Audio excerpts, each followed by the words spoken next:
Life as We Know It with Tom Walton. Try to picture the scene. It's mid-afternoon on April 8th, and you're taking in the action at the Cleveland Guardians 2024 home opener at Progressive Field in downtown Cleveland. Suddenly, the daylight begins to fade.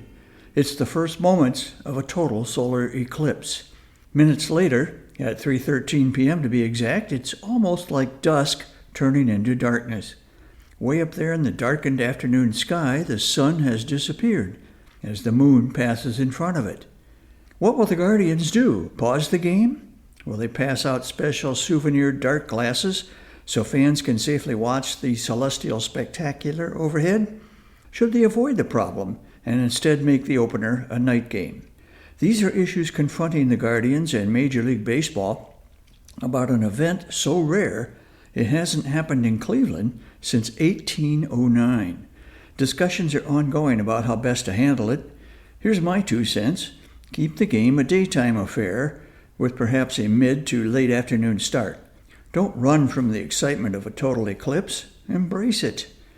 All of this doesn't mean much, of course, if the skies over downtown Cleveland are ashen and gray to start with, and neither the sun nor the moon is visible. Overcast skies in Cleveland in April? Well, yeah, it happens. Here in Toledo, we'll await the eclipse with similar apprehension about the weather. If it rains, there goes the party. April showers bring May flowers, though, so there's that.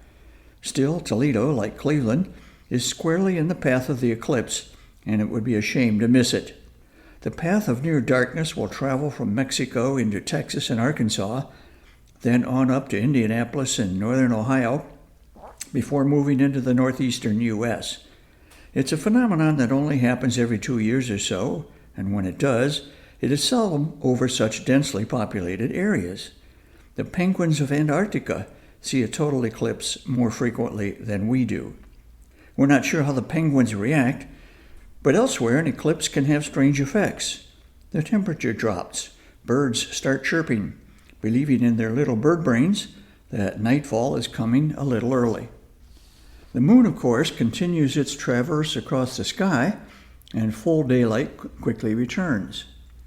Full totality is over almost before it begins. On April 8th in northern Ohio, it will last about 3 minutes and 49 seconds.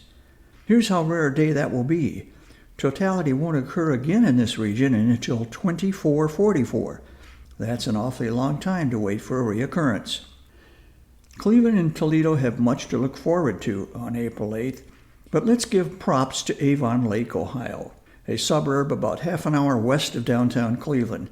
It will sit directly on the center line of totality. Avon Lake is already planning ahead for an influx of tourists and has adopted a slogan for the event: Totality's best seat. All we can do now is hope for a bright, sunny day and blue skies on April 8th. It should be quite a show. Just take me out to the ball game. Life as We Know It is written and hosted by Tom Walton and is a production of WGTE Public Media. Life as We Know It with Tom Walton can be heard on WGTE FM 91 every Monday afternoon during All Things Considered at 5:44 p.m. Or hear past episodes at wgte.org/life.